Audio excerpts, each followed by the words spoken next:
Bom, pessoal, bom dia. Meu nome é Alberto Macedo. Eu estou aqui no Ponto aí já faz aí uns 6 anos já.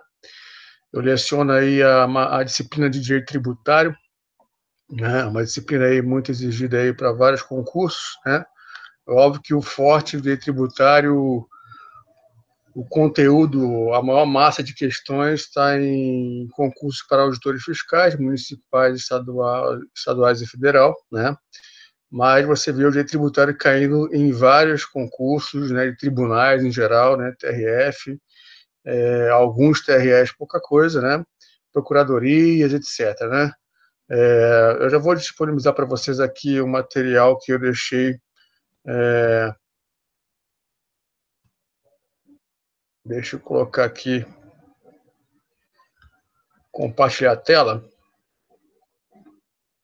A gente vai falar um pouquinho aí da Fundação Carlos Chagas, né, e também da CESP, né. Como eu coloquei na agenda para vocês, a ideia é fazer um pouco aí a questão, um mapeamento aí das questões, a distribuição das questões nos temas, na disciplina, nas matérias da disciplina de direito tributário, né? Então, acho que é importante a gente começar aqui, falando aqui de Fundação Carlos Chagas, né? Com o seguinte dado aqui. Eu já falei isso aqui em outras aulas, já iniciei em outras aulas com essas frases que eu acho importantes. Não há sucesso no que não se gerencia. Não se gerencia o que não se mede. Não se mede o que não se define. Não se define o que não se entende. Então, é importante que a gente, para se debruçar sobre o que tem caído na banca Carlos Chagas, ou na banca CESP, ou em qualquer banca, é a gente conseguir fazer um mapeamento de todos os concursos ao longo de vários anos, né? No meu caso, em direito tributário, como tem caído as questões, em tópicos, em quais matérias da disciplina de direito tributário, né? Então, é um trabalho bem grande que eu tenho me proposto a fazer cada vez mais, né? Um mapeamento, a gente vai esquadrinhando, né? Vai formando uma base de dados imensa aí de questões, né? Então, aí a gente vai entendendo, né? Vai entendendo como é que a banca vem trabalhando na distribuição das questões, e aí a gente começa a definir, né, o objeto de estudo, como se debruçar sobre o nosso objeto de estudo, que é o direito tributário, né? E a gente vai mensurando, né? De que forma?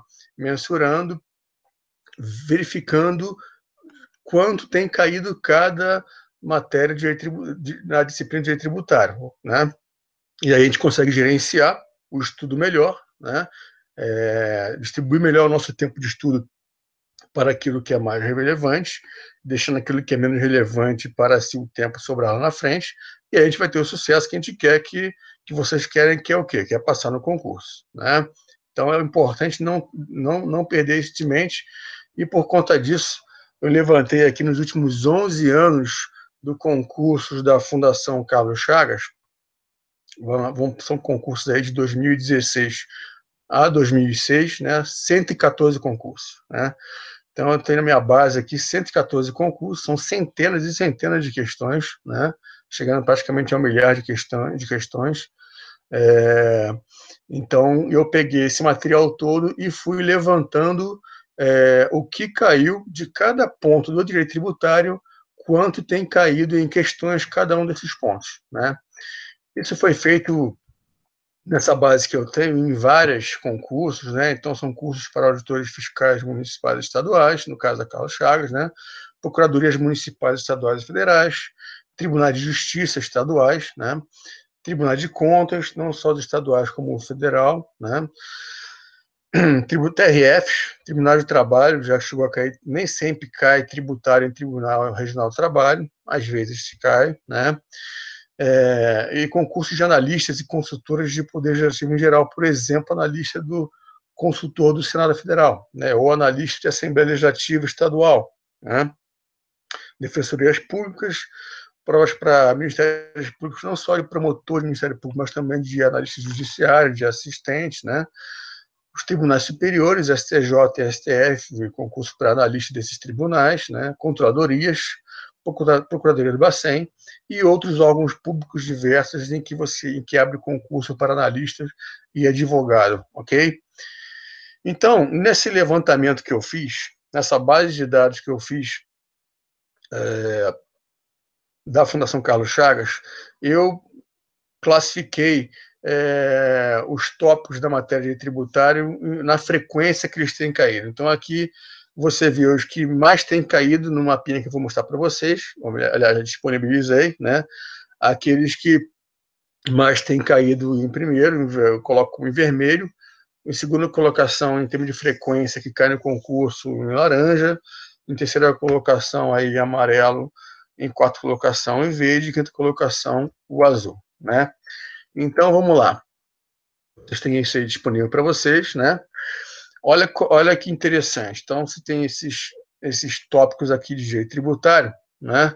E desses 20 tópicos aqui, eu destaco o crédito tributário, eu detectei, né, aquela ideia de mensurar, né? Mensurar o objeto para a gente conseguir gerenciar melhor o nosso estudo sobre esse objeto. E aí eu verifico aqui que a matéria crédito tributário, suspensão, extinção e exclusão do crédito tributário é a top one, né? Olha como é que ela cai mais. 17% das questões da Fundação Carlos Chagas se referem a esse tópico, a essa tópico do direito tributário, né? Então, aqui você tem o quê? Você tem as hipóteses de suspensão, a moratória, o depósito montante integral, as reclamações e recursos em processos administrativos ou judiciais, né? Você tem a concessão de medida liminar em mandado de segurança, a concessão de medida liminar ou de antecipação de tutela em outras ações judiciais, né? Você tem um parcelamento. Então, são aquelas hipóteses de suspensão, né, previstas no artigo 151 do Código Tributário Nacional. Também tem as hipóteses de extinção, né, como, por exemplo, o pagamento antecipado com o lançamento por homologação, você tem a transação, você tem a remissão, né, como o perdão, né? Você tem aí a decisão judicial transitada em julgado, decisão administrativa irreformável, enfim, várias hipóteses aí de extinção do crédito tributário. Você tem a decadência e a prescrição, que são muito exigidas, né? A decadência e a prescrição. Então, é importante também a extinção como modalidade de alteração do crédito tributário. E também as hipóteses de exclusão do crédito tributário, a isenção e a anistia, né? Há várias questões sobre isenção, né? Eu tenho verificado. Então, mensurando, eu verifiquei que a top 1 aqui, o tópico que mais cai é o crédito tributário, a suspensão, extinção e exclusão do crédito tributário, ok? Em segundo lugar, a gente tem visto aqui na Fundação Carlos Chagas os impostos estaduais, né? Impostos estaduais, né? O ICMS, o IPVA e o ITCMD, né? São muito exigidos, né? É bem verdade que essa exigência de impostos estaduais na Fundação Carlos Chagas tem sido muito frequente por conta de vários concursos que a Fundação Carlos Chagas tem realizado para a Secretaria de Fazendas estaduais, né? Então, muitas Cefaz, muitas Secretarias de Fazendas têm feito concurso com a banca a Fundação Carlos Chagas, e por conta disso, como é um concurso para o auditor fiscal estadual, há muita exigência aí nas questões de impostos estaduais. Mas eu verifico também que isso cai em diversas procuradorias, né, estaduais, cai também para tribunais de justiça, principalmente os estaduais, né. Então é uma matéria bem significativa, é um tópico bem significativo e importante para o qual vocês têm que debruçar algum tempo de vocês, um bom tempo de vocês para o estudo, ok? Terceiro colocado, os princípios constitucionais tributários, né. Só quero ressaltar aqui a separação, a classificação que eu faço aqui nas minhas aulas em relação aqui a princípios e limitações constitucionais ao poder de tributar. O que eu chamo de princípios constitucionais tributários e o que eu chamo de limitações constitucionais ao poder de tributar? Os princípios são aqueles princípios previstos no artigo 150, incisos 1 a 5, né, da Constituição, e outros não previstos no artigo 100, que não estão no artigo 150, inciso 6, né? Então, o princípio da legalidade, da capacidade contributiva, do não confisco, da irretroatividade, princípio da anterioridade, certo? Então, esses eu chamo de princípios. Agora, o que eu chamo de limitações constitucionais ao poder tributar, eu coloco aqui nesse quadradinho as imunidades, né? Então, o artigo 150, inciso 6 da Constituição, alíneas A, B, C, D e E, esses dispositivos eu enquadro como imunidades e, por sua vez, como limitações constitucionais ao poder de tributar. Então, a imunidade recíproca, a imunidade para os templos, a imunidade para instituições de assistência social sem fins lucrativos, por exemplo, né? A imunidade para livros, jornais e periódicos de papel destinado à sua impressão e por aí vai, ok?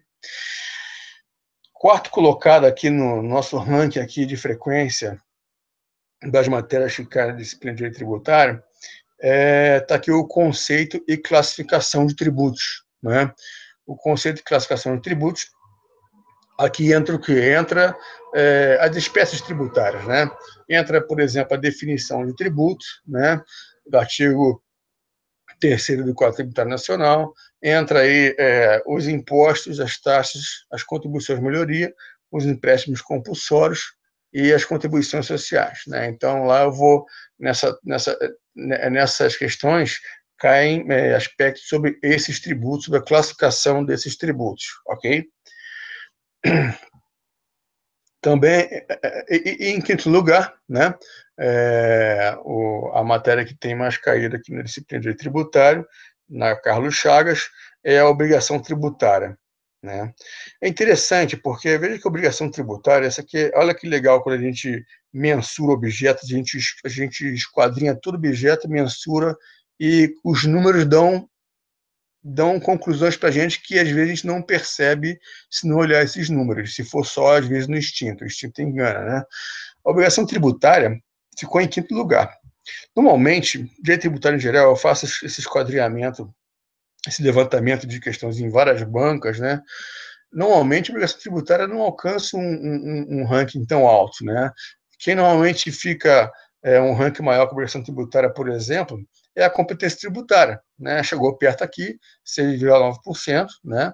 De todas as questões, mas não ficou, a obrigação tributária ficou em quinto lugar. E o que é interessante pontuar é que, eu adianto isso para vocês, o direito tributário, obrigação tributária é uma matéria relativamente fácil e pequena, né? Então, você tem lá a sujeição ativa, a sujeição passiva, você tem a solidariedade tributária, você tem o domicílio tributário, a capacidade tributária passiva, né? Então, é uma matéria que se desenvolve em poucos dispositivos do Código Tributário Nacional, obrigação tributária. Então, dada a relevância que ela ficou no top 5 aqui, né? Ficou em quinto lugar, e é uma matéria de pouco volume, é interessante dar uma olhada nela, porque ela pode nos trazer bons resultados aí, o estudo sobre ela. É óbvio que comparando isso com crédito tributário, suspensão, extinção, exclusão do crédito tributário, que é uma matéria bastante ampla, né? Então, mas ainda assim, a obrigação tributária ter alcançado o quinto lugar, top 5 aqui na frequência de matérias de tributário na Fundação Carlos Chagas, algo de nota, né? Ok? Bom, e como é que eu vou desenvolver isso nas aulas da maratona que a gente está oferecendo aí, né? Maratona Carlos Chagas. Uma maratona Carlos Chagas, são 12 aulas, né? Sendo que a última aula vai ser um simulado, né? Então, de conteúdo de teoria e várias questões a serem resolvidas e trabalhadas sobre o principal daquela teoria, né? Deixando claro que eu vou estar disponibilizando toda a teoria em PDF, e na aula eu vou, obviamente, pontuar aquilo que é mais relevante, não só na parte teórica, mas isso analisando as questões nessa parte teórica que é mais relevante, certo? E resolvendo as questões. Então, eu separo essas matérias de tributário dessa forma, nessas aulas, né? E aí, por aula, a classificação ela sofre um pouquinho de alteração, né? Então, tem que, por exemplo, a aula número 9, que é a que mais tem caído, que tem matéria que mais tem caído na Fundação Carlos Chagas. Eu coloco nessa aula não só a suspensão, a extinção, a exclusão que é tributária, mas também o lançamento tributário. O lançamento tributário, voltando aqui um pouquinho, que não tem sido tão relevante isoladamente considerado, em termos de questões, muito menos as disposições gerais que é tributária, que são pouco dispositivos do CTN, se eu não me engano, são 3 artigos do CTN somente, né? Agora, no conjunto, né,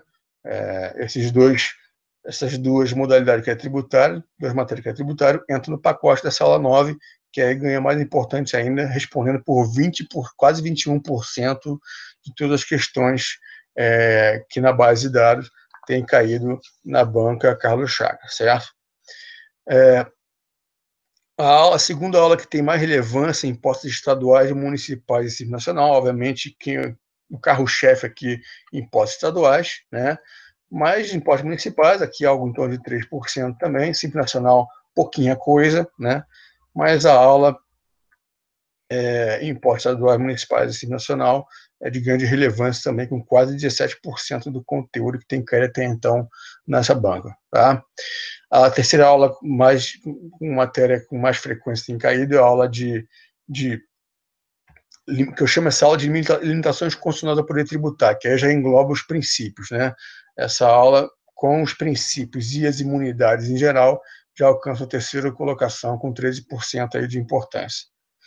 Quarta colocação, a conceito de classificação de tributos, né? Aí aqui eu coloco também as repartições constitucionais, né? Artigo 158 e seguinte da Constituição, a arrecadação de impostos federais e estaduais que são repartidos com estados e municípios, né? É a quarta, em termos de frequência das matérias, é a quarta aula em importância, vamos dizer assim, né?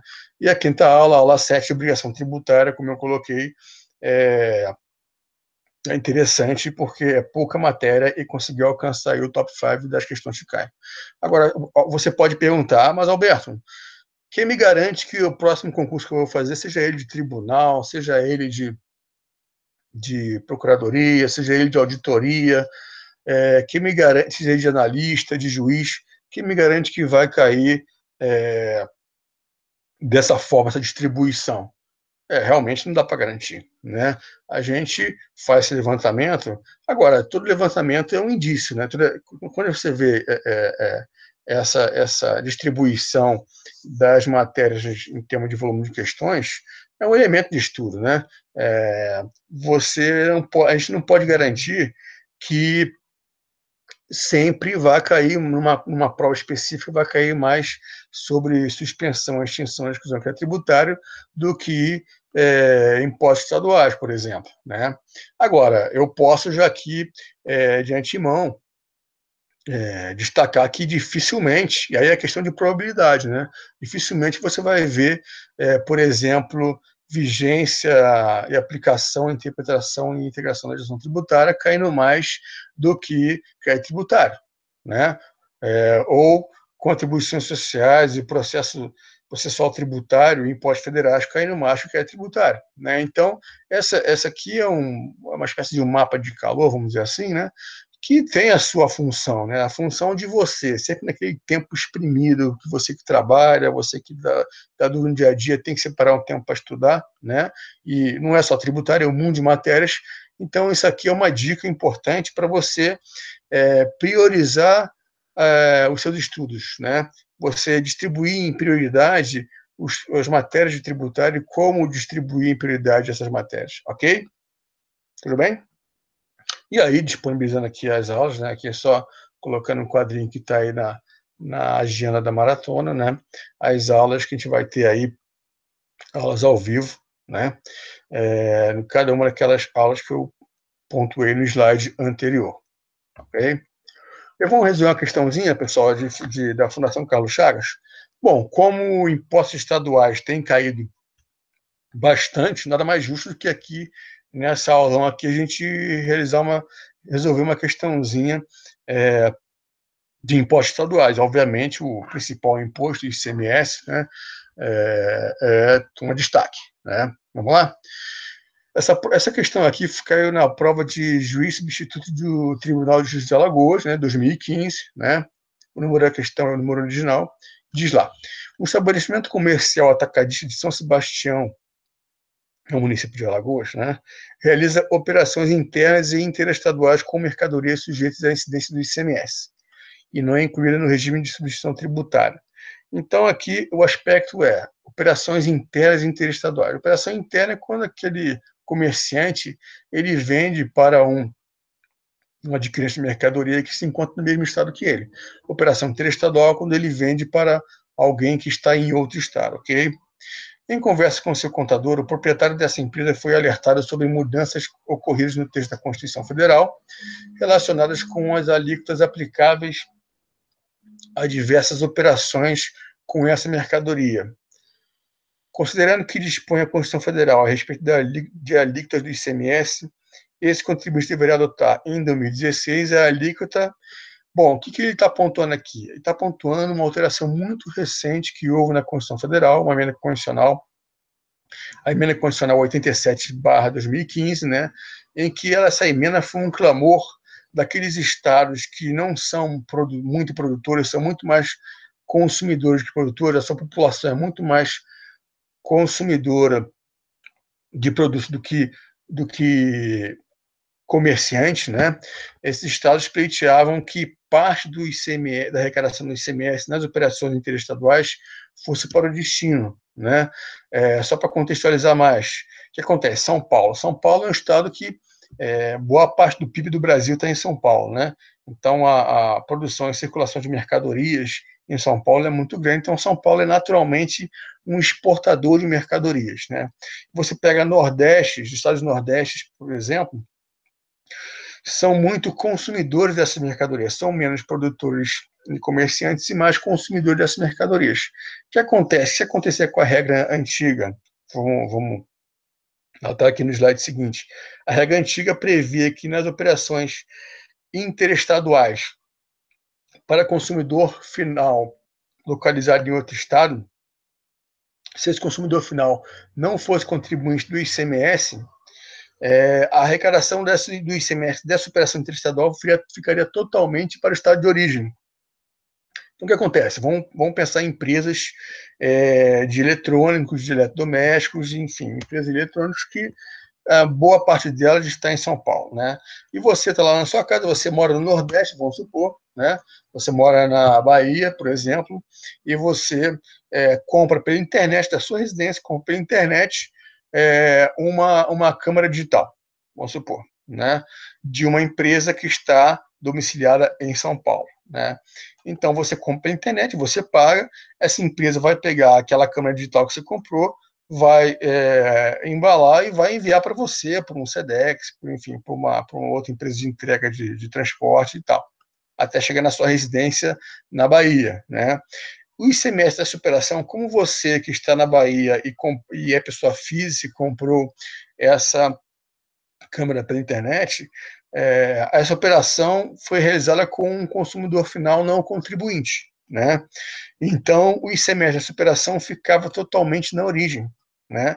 E os estados mais consumidores do que produtores reclamavam dessa regra, né? Porque eles queriam uma melhor distribuição do ICMS, né? Então, por conta dessa reclamação, né?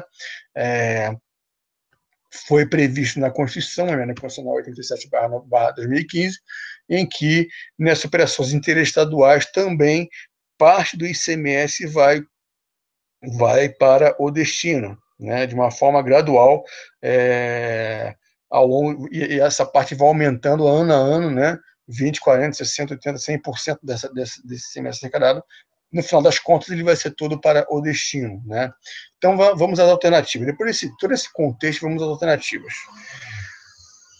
Esse contribuinte deverá adotar em 2016 a alíquota interna nas operações interestaduais com o contribuinte e a alíquota interestadual nas operações interestaduais com consumidores finais. Ora, não tem mais operação interestadual. Bom, vamos ler todas as alternativas e depois a gente vai analisar cada uma delas.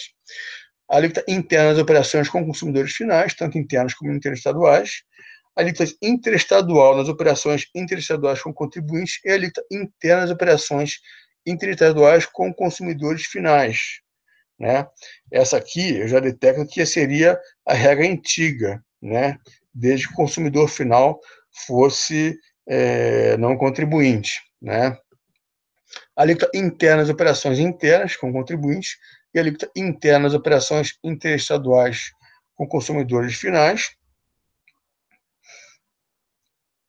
A alíquota interestadual das operações interestaduais, tanto com destinatários contribuintes como com consumidores finais não contribuintes. Vamos dar uma passadinha.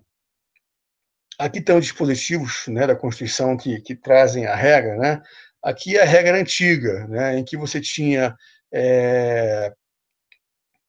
operação interestadual para consumidor final, né, contribuinte, né, você tinha uma alíquota interestadual, né, se esse destinatário fosse contribuinte, a alíquota interestadual para o estado de origem, e a alíquota interna para o estado de origem, né, se o destinatário fosse não contribuinte, aquilo que eu falei para vocês, né, naquele exemplo que eu dei para o consumidor final não contribuinte na Bahia, aplicava-se a alíquota interna, ficava tudinho para São Paulo, né. Depois, como é que ficou? Depois alterou de forma que não tem mais alíquota interna em operação interestadual, seja ela para destinatário contribuinte, seja para destinatário não contribuinte, né? Aqui, ó, nas operações e prestações que destinem bens e serviços a consumidor final, contribuinte ou não, né? Aplicar-se a alíquota interestadual e caberá ao estado de localização do destinatário o imposto correspondente à diferença entre a alíquota interna do estado destinatário e a alíquota interestadual. Então, vamos mostrar um quadrinho para vocês, que aí eu acho que vocês conseguem visualizar de forma mais fácil, né? Esse quadrinho eu acho que ajuda bem aí a explicar. E eu adianto que nas minhas aulas eu gosto muito de fazer diagramas, quadrinhos, para quê? Para o aluno conseguir visualizar melhor, né? Direito tributário é muito chato nessa parte de ficar lendo texto, né?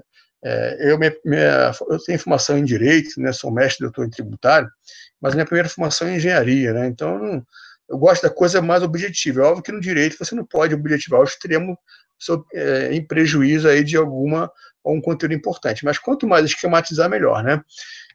Então, eu esquematizei aqui as situações possíveis considerando uma alíquota interna no estado de origem, 18%, uma alíquota interna no estado de destino, 16%, e uma alíquota interestadual de 7%. A interestadual, ela ocorre quando há uma operação interestadual, né? E a alíquota interestadual fica para o estado de origem. O diferencial de alíquota, que seria o 16 do estado de destino menos o 7, diferencial de alíquota, que alguns chamam de DIFAL, né? Fica para o estado de destino naquelas situações em que ela ocorrer. E aí, antes da emenda constitucional 87/2015, você tinha um destinatário, por destinatário consumidor final contribuinte. O que acontecia se o destinatário fosse consumidor final contribuinte? Ficava 7% para a origem e o diferencial interno do estado de destino, menos interestadual, para o destino. Então, 7% para a origem e o diferencial para o destino. Isso se o destinatário final fosse consumidor, o destinatário consumidor final fosse contribuinte do ICMS, ok? Se o consumidor final do outro estado, destinatário, fosse não contribuinte do ICMS, então ficava todo o ICMS para a origem, aquele exemplo que eu falei do carinha que compra pela internet uma câmera digital e está na casa dele na Bahia. E a câmera vem de um estabelecimento comercial de São Paulo. Ficava tudinho para São Paulo. Né? Essa é outra situação, destinatário não consumidor final. Ora, se destinatário é não consumidor final, ora, então, como é que era a cobrança? 7% para o estado de origem, né? e o Estado de destino não cobrava nessa operação, né? Ele vai cobrar o ICMS nessa situação quando esse carinha aqui não é consumidor final, é contribuinte no Estado de destino, ou seja, comerciante, quando ele vender de novo para alguém. Aí o Estado de destino vai cobrar o ICMS. Mas na operação interestadual, só tem aqui 7% para a origem e acabou. Certo?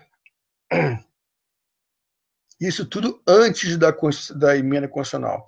Após a emenda, como é que ficou? Em relação ao destinatário consumidor final contribuinte, em relação ao destinatário contribuinte não consumidor final, não mudou nada, tá? Então continua aqui, se o consumidor, se o destinatário ele é contribuinte consumidor final, continua tendo 7% para a origem e o diferencial para o destino, tá? E também, se o carinha destinatário for comerciante, não for consumidor final, ou seja, aquilo que ele está adquirindo, ele vai revender, olha, então continua 7% na origem, né? E acabou. Na operação seguinte é que vai haver a cobrança CMS no estado de destino, tá? O que mudou é essa faixa cinza aqui, ó. Então, vamos objetivando bem, né? A diferença na operação interestadual, quando acontecia de um consumidor final não ser contribuinte. Era isso que os estados de destino reclamavam, né? De estados que têm mais consumidores do que produtores. Eles reclamavam disso, desse semestre todinho para a origem, né?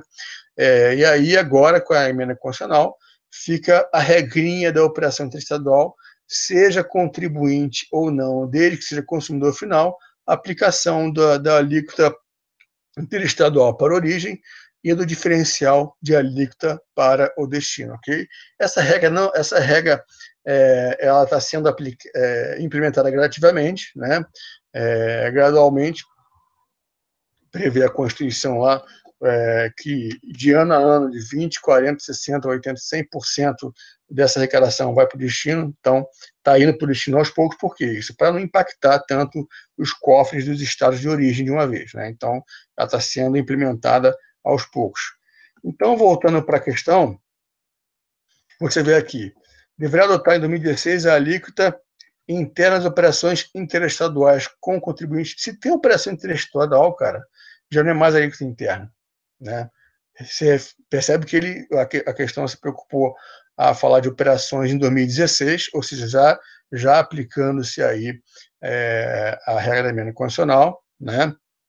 Então, o macete se vê operação interestadual, seja para destinatário contribuinte, seja destinatário não contribuinte, não é mais alíquota interna.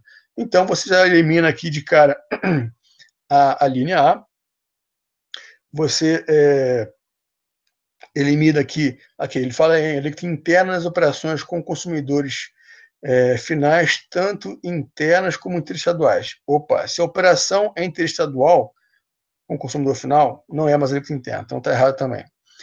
Aí ele fala a C, alíquota interestadual nas operações interestaduais com contribuintes e alíquota interna nas operações interestaduais, opa, errou, está errado. Se é operação interestadual, não tem alíquota interna, certo? D, interna nas operações internas com contribuintes e alíquota interna nas operações interestaduais, não, errado, se você tem operação interestadual, não tem mais alíquota interna.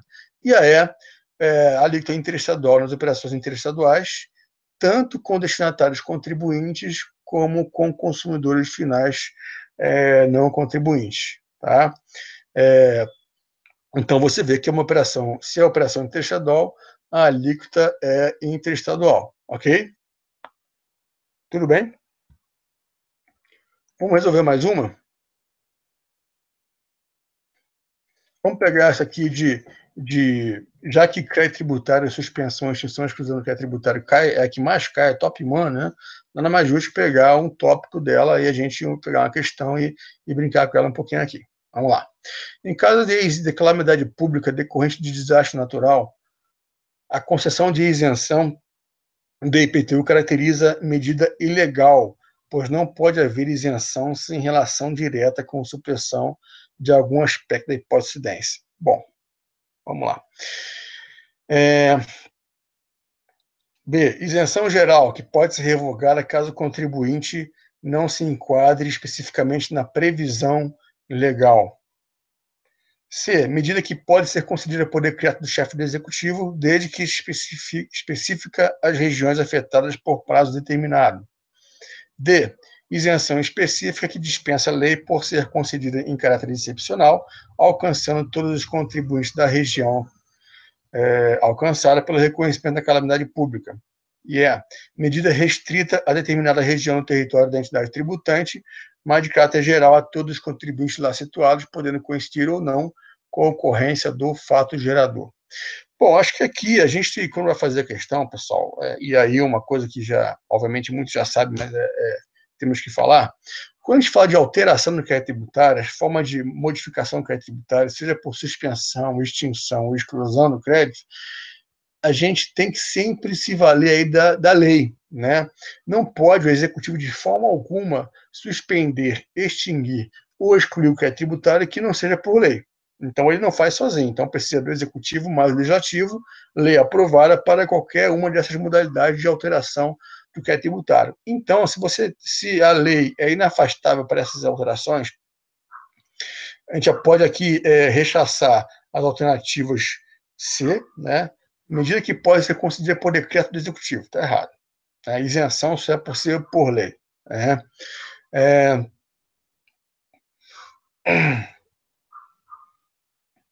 Isenção específica dispensa a lei por ser concedida em caráter excepcional. De forma alguma, né?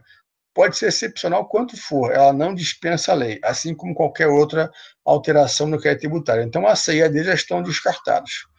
Vamos para A.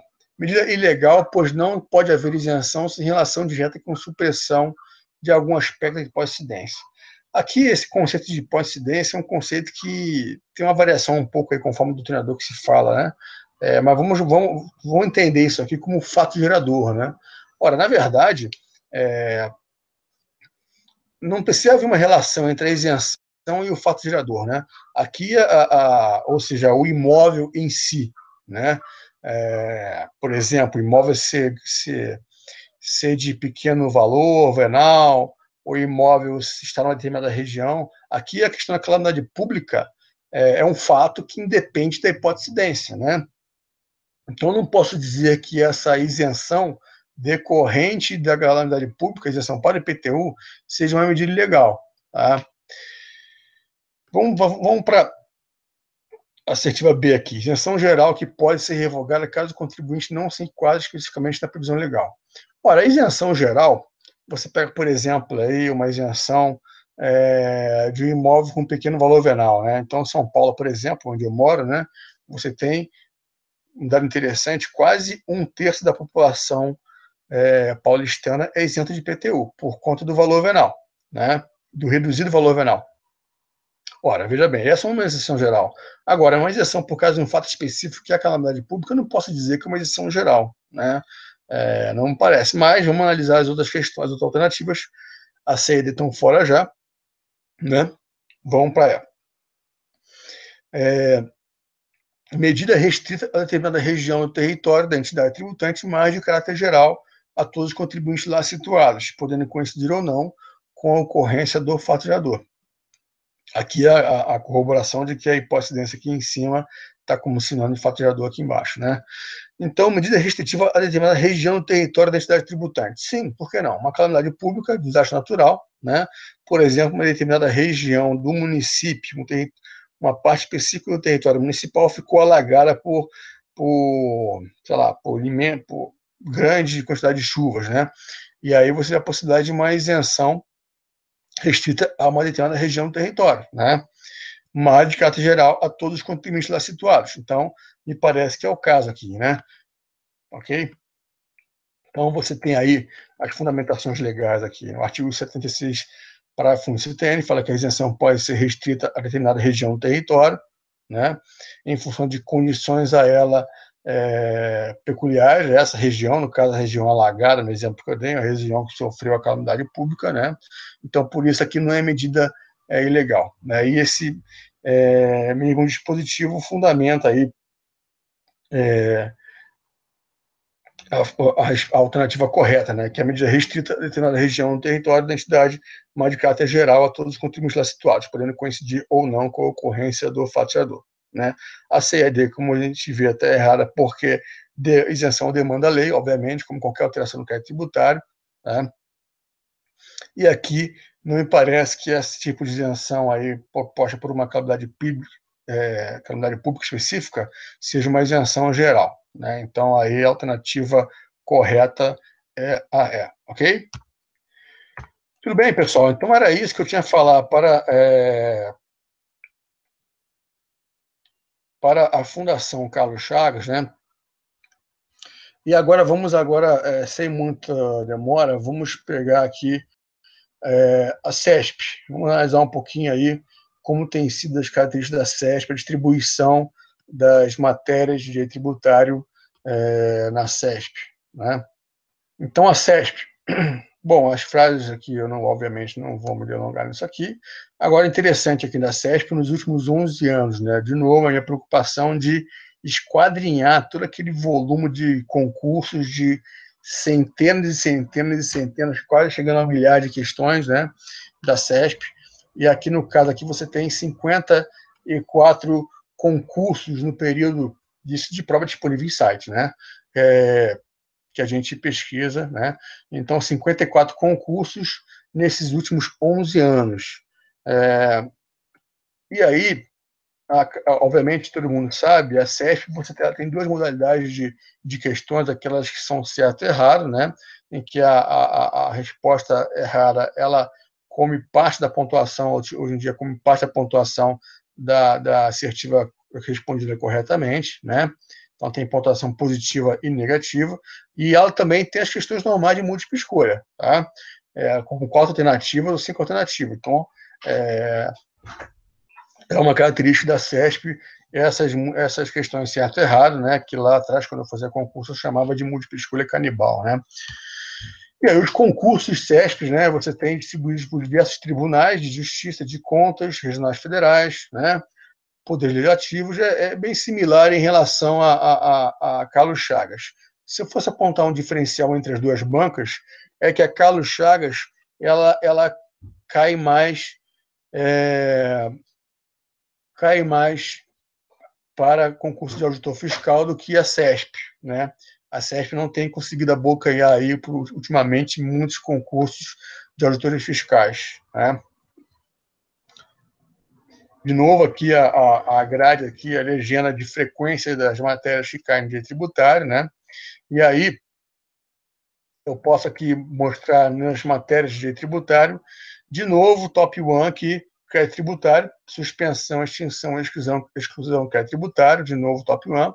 Isso por quê? Porque é uma matéria muito volumosa, já falei, né? Artigo 151, artigo 156, principalmente 156, né?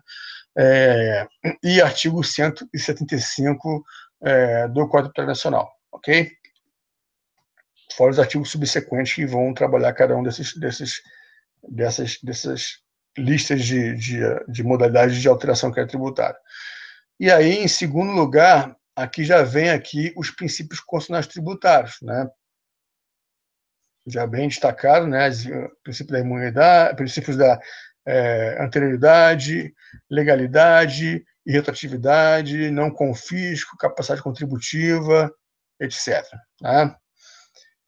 Em terceiro colocado, impostos estaduais, né, já que já um pouquinho mais atrás em relação a Carlos Chagas, até por conta daquela característica, Carlos Chagas ela tem abocanhado vários concursos de secretaria de fazendas estaduais, de auditores fiscais, né?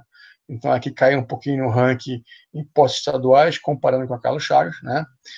E aí, o grande destaque aqui são os impostos municipais, que lá na Carlos Chagas não tinha tanta relevância, né? Então, impostos municipais aparece mais aqui, chegando a alcançar o 4º colocado. Quinto colocado, não mais a obrigação tributária aqui na CESP, como era na Carlos Chagas, mas a responsabilidade tributária, que é uma matéria que muitos concursos eles evitam aprofundar muito, porque é um tema um pouco complexo. A própria jurisprudência, ela não é tão vasta em relação à responsabilidade tributária, né? Mas aqui é de destacar a importância. Olha que legal a gente fazendo esquadreamento aqui de todas as provas da CESP e verificar que a responsabilidade tributária e assim também os impostos municipais alcançam um grande destaque aqui nos top 5 do que mais cai em direito tributário na banca CESP, né? E a distribuição das aulas, né? Então, fica a aula 10 aqui, continua sendo que é tributário como aula, perdão, a aula 10, em vez de ser a primeira agora já fica em segundo colocado, né? Aqui, em primeiro colocado, fica a aula impostos estaduais, municipais e simples nacional, por conta justamente dessa soma de impostos estaduais e municipais, né? Caíram muito em matéria de impostos na banca CESP ao longo desses 11 anos, né? Em terceiro, princípios constitucionais e limitações constitucionais do poder tributário, sempre são matérias muito demandadas, né? Em quarto lugar, a responsabilidade tributária, que é um destaque, né? Que eu não chutaria isso se eu não tivesse feito esses esquadrinhamentos, esse levantamento. Então, olha que interessante a gente ter os números para mensurá-los e, a partir daí, tirar conclusões, gerenciar o nosso estudo e daí ter sucesso, né? E aqui, em quinto colocado, essa aula 11, que tem os tópicos aqui, garantias e privilégios do crédito tributário, né? Questões relativas a privilégios do crédito tributário em relação a outros créditos, quando há hipótese aí de falência, quando há hipótese de recuperação judicial, quando há questão aí de separação conjugal, etc., né? A adição tributária, que cai a questão, que são tópicos relativos à fiscalização tributária, né? A sigilo fiscal, a certidão negativa, a certidão positiva com efeito negativa, a dívida ativa e o processo tributário, com destaque aqui a Lei de Execução Fiscal, a Lei 6.830 de 80, né? Então, se você pegar aqui esses três tópicos aqui, matérias de tributário, só isoladamente não são tão relevantes, mas eu resolvi aglutiná-las numa aula só, né? Por conta justamente desse número pequenos que elas têm isoladamente considerados, mas a aula toda acaba ganhando uma certa relevância, alcançando aí o quinto lugar em relação às aulas que eu vou disponibilizar, ok? Então, aqui o quadro de aulas da CESP, né?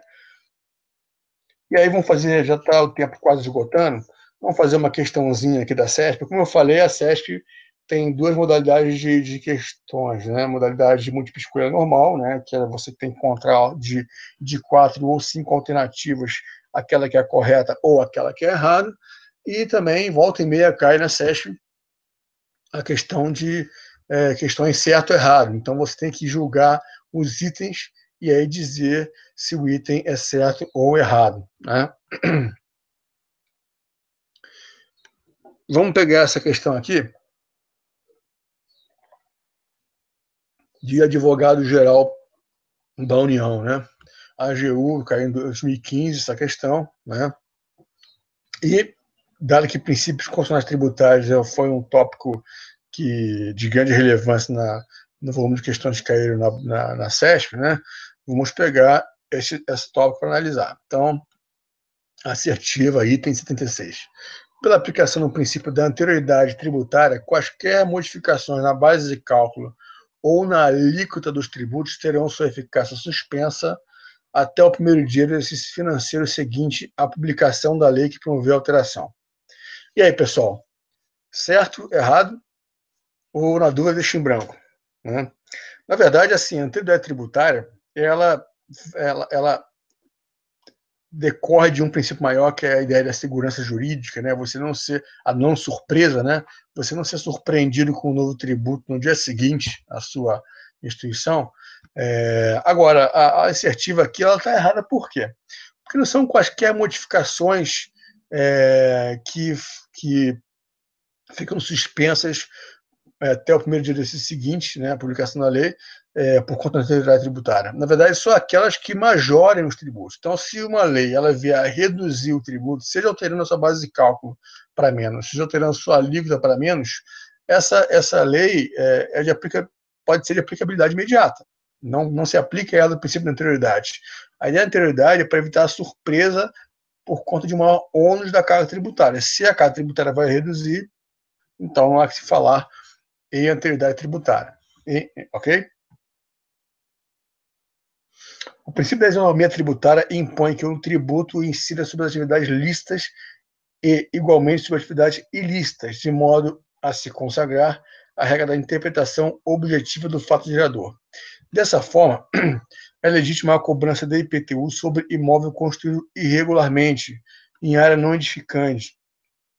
A não edificante é uma área que é, por exemplo, área de mananciais, né, em que é proibido, por conta de uma lei municipal, ou até, de repente, estadual federal, proibido construir naquela região, né? Não significando tal cobrança de tributo concordância do poder público com ocupação irregular. E aí, pessoal, certo ou errado?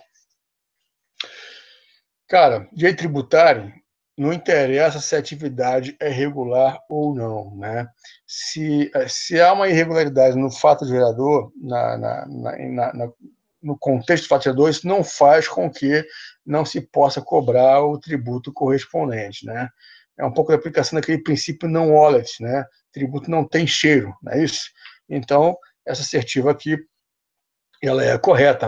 Ainda que o imóvel esteja irregular, não é porque está irregular que o seu contribuinte não tem que pagar o IPTU, ok? Conforme o princípio da irretroatividade da lei tributária, não se admite cobrança de tributos em relação a faturadores ocorridos em período anterior à vigência da lei que o instituiu ou aumentou. Entretanto, o Código Tributário Nacional admite a aplicação retroativa de lei que estabeleça penalidade menos severa, que é prevista na norma vigente ao tempo da prática do ato a que se refere, desde que não tenha havido julgamento definitivo. Bom, é verdade que o princípio da irretroatividade é um princípio constitucional, previsto no artigo 150 da Constituição, né? Proíbe aí, obviamente, se um fato gerador novo colocado na lei, ele é considerado um fato anterior à vigência da lei, né? Não faz o menor sentido isso, né? Agora, aqui, quando ele fala de CTN, é o que a gente chama de retroatividade benigna, ou seja, há uma regra no CTN que prevê, né, que, artigo 106 do CTN, que prevê que se ocorreu o fato gerador, o auditor fiscal autuou aquela empresa, por exemplo, que não pagou, né, e também lançou as multas correspondentes, né, no ano de 2012, né? Essa empresa vai impugnar o lançamento, né? E aí está em julgamento na seara administrativa, né? Está em julgamento, por exemplo, na segunda instância administrativa em 2013. E antes de acabar o julgamento, veio uma nova lei, por exemplo, no início de 2013, prevendo para aquela multa que o auditor fiscal se valeu, prevendo um quantum menor do que o valor original da multa. Ora, o contribuinte, já que não houve julgamento definitivo, o contribuinte tem direito a ter a sua auto-infração retificado com o valor novo da multa, né? Ok? Então, a ideia da retroatividade benigna é a única exceção ao princípio da irretroatividade previsto na Constituição Federal, ok? Então, essa assertiva, o item 78 está correto.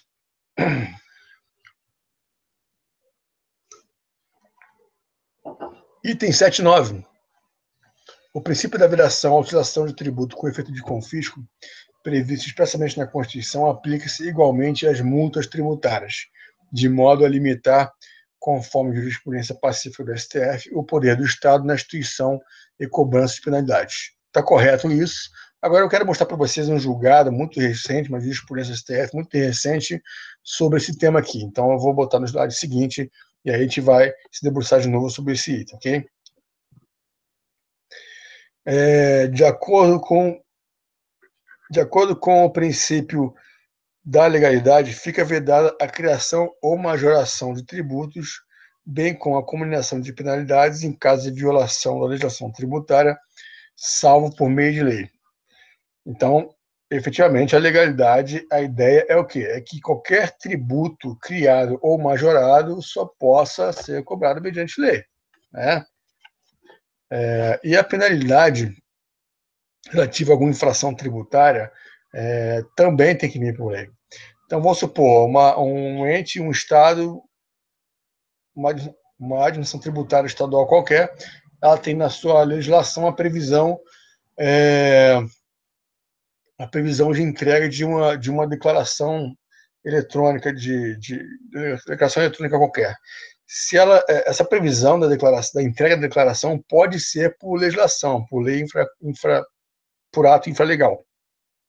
Mas a penalidade pelo seu descumprimento tem que ser por lei, tá? Então tá certo também essa assertiva. Então aqui a ideia, como eu falei, né, a fundamentação aqui das respostas que eu dei. O artigo 153, a linha B, o princípio de anterioridade se aplica para a lei que instituiu ou aumentou o tributo e não para a lei que reduziu o seu valor. Então não é qualquer modificação que tem que obedecer à anterioridade, mas só aquela que majore o tributo, ok? Institua ou majore, certo? Fundamentação do item 77, do princípio da isonomia tributária, né? E aqui a ideia de que não é relevante o imóvel estar regular para poder se cobrar o IPTU, né? Olha o artigo 118 do CTN. A definição legal do fato gerador é interpretada abstraindo-se da validade jurídica dos atos efetivamente praticados pelos contribuintes responsáveis ou terceiros, bem como da natureza do sujeito, do seu objeto ou dos seus efeitos, né? Então, está regular, não está regular, independe, né? Então, tem que pagar IPTU, já que ocorreu o fato gerador, que é ser proprietário titular do domínio útil ou posseiro com ânimos domínio de imóvel urbano específico, ok? Fundamentação do item 78, a ideia da retroatividade está presente realmente na Constituição Federal, artigo 153, a linha A, mas você tem a exceção aqui da retroatividade benigna para ato ou fato pretérito não definitivamente julgado. Por exemplo, aqui, combinação de penalidade menos severa que é prevista na lei vigente ao tempo da sua prática. Ok? O item 69, a fundamentação é isso que eu queria mostrar aqui, né? A multa já de há muito tempo, a multa o princípio, o entendimento do STF de que se aplica a multa, o princípio do não confisco já vem de longa data, né? O não confisco não se aplica só em imposto, mas também a multa tributária, né? Aqui uma decisão do STF em relação a multas confiscatórias previstas na Constituição do Estado do Rio de Janeiro, né? Multa de 2 vezes o valor de tributo, multa de 5 vezes o valor do tributo, no caso aqui de retardamento na primeira situação e de sonegação na segunda situação. Então, rechaçaram multas com esses valores bem elevados, né? Agora, aqui também uma outra decisão em cautelar, a multa de 300% também foi rechaçada de uma lei, né, específica aqui, né? Agora, eu queria mostrar para vocês, em relação a esse tema, essa decisão de 2015 e essa decisão de 2014. Elas vêm muito carreadas aí pelos votos do ministro Barroso, né? E aí, olha, vamos ler que é bem interessante. O entendimento dessa corte é no sentido de que a abusividade da multa punitiva apenas se revela naquelas arbitragens acima do montante de 100% do valor do tributo. Vamos ler de baixo. A multa punitiva é aplicada em situações nas quais se verifica o descumprimento voluntário da obrigação tributária prevista na legislação pertinente. Trata-se da sanção prevista para coibir práticas de ilícitos tributários. Nessas circunstâncias, conferindo especial relevo ao caráter pedagógico da sanção, que visa desestimular a bula à atuação da administração tributária, deve ser reconhecida a possibilidade de aplicação da multa em percentuais mais rigorosos. Nesses casos, a Corte vem adotando como limite, olha aqui, ó, como limite, assim como aqui acima, o valor devido pela obrigação principal. Então, se o cara deve 50 mil de imposto de renda, a multa não pode passar 50 mil de imposto de renda. Esse está sendo um parâmetro cada vez mais adotado nas decisões recentes do STF. Então, começa a haver um critério mais objetivo, nunca houve isso, né? Aliás, todo mundo fala que o princípio não confisco é difícil mensurar, né? Porque ele é muito subjetivo, né? A questão da capacidade contributiva e tal. E aqui a ideia de que o STF vem trazendo um limite objetivo, né? O valor da multa tendo como limite 100% do valor do tributo, certo? Isso é importante, fresquinho para vocês, jurisprudência recente, aqui uma dica bem importante. E para terminar, né, o fundamento legal daquela última assertiva, que está correta, que de fato criação ou majoração de tributo, bem como combinação de penalidades, em caso de violação da legislação tributária, tem que ser por lei. Então, além do princípio de legalidade previsto na Constituição, a legalidade tributária, né, você tem no artigo 97 CTN o reforço disso, né? Somente a lei pode estabelecer instituição de tributos, majoração de tributos, definição de fato gerador da obrigação principal, combinação de penalidade, fixação de alíquotas, base de cálculo, né, etc. Certo? Tudo bem, pessoal? Bom, gente, era isso que eu tinha que mostrar para vocês. Espero que vocês tenham gostado. Eu acho que esse mapeamento é importante para vocês terem aí uma noção. Então, era isso que eu tinha que mostrar para vocês. Aqui o mapeamento aqui da banca Fundação Carlos Chagas, assim como a banca CESP, né? Esse mapeamento é importante para quê? Para vocês definirem as prioridades das matérias dentro do direito tributário, das matérias mais relevantes e menos relevantes. De novo, Alberto, isso garante que essa distribuição vai se repetir nos próximos concursos? Claro que não, mas são elementos que trazem probabilidades maiores ou menores em relação a cada tópico da matéria de direito tributário. Tudo bem? Gente, eu vou terminando aqui o meu encontro com vocês, espero que vocês tenham gostado, e passo a bola aqui para o próximo professor,